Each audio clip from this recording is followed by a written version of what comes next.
So, what happens when a simple personal promise turns into a massive professional system? That's what we're jumping into today, the incredible evolution of the trustee. We're talking about a role that went from a handshake deal to a world of complex financial oversight. And trust me, this matters way more than you might think, especially if you ever deal with a trust yourself. Okay, let me ask you something. When you picture who manages a trust, what pops into your head?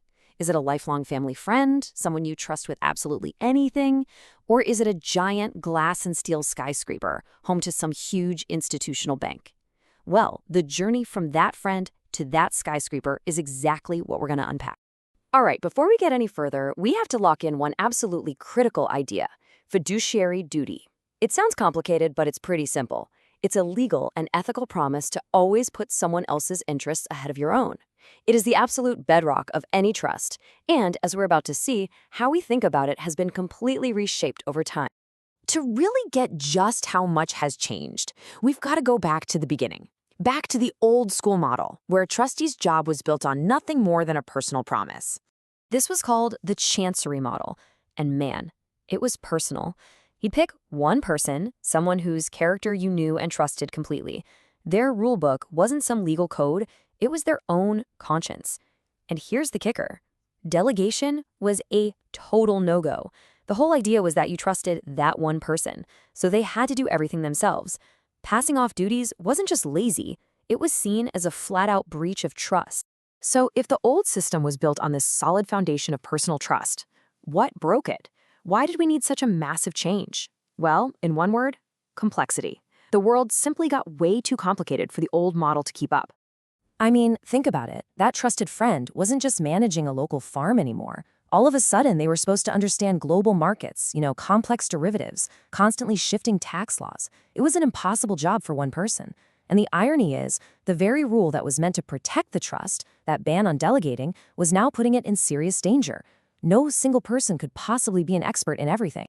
This complexity created a real crisis, and it forced the legal world to completely rethink things. The solution was a brand new set of rules built around the very thing that used to be forbidden: delegation. You can see the seismic shift right here. It's a total 180. The old rule was simple: you do everything yourself, period. But the modern rule, from laws like the Uniform Trust Code, completely flips that on its head. It doesn't just allow delegation, it actually creates a framework for how to do it right. A trustee can now delegate, but, and this is so important, only if they follow some very specific rules. So what are those rules? The law basically lays out a clear 3-part checklist. Number 1, you have to select your expert with reasonable care. You can't just hire your cousin who's good with stocks. 2, you have to clearly define exactly what they're supposed to do. And 3, you have to monitor them. You can't just hire someone and walk away. You've got to watch them. Now, at the same time, another huge change was happening. It's called the Prudent Investor Rule.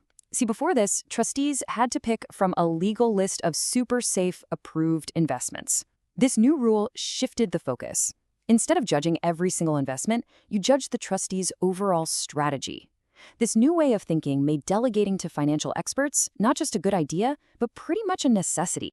This slide really puts it all together, showing the complete transformation. I mean, look at this. We went from a single trustee, guided by their gut feelings, to an institutional model guided by strict regulations. We went from do it all yourself to a system literally built on hiring specialists. It is a fundamentally different world. But, and this is a huge but, this new power to delegate comes with a critical warning. Delegating tasks is one thing. Giving away your responsibility is something else entirely. It's a crucial distinction. So here's the bottom line. You can hire an expert money manager, you can bring in a specialized accountant, but you cannot abdicate.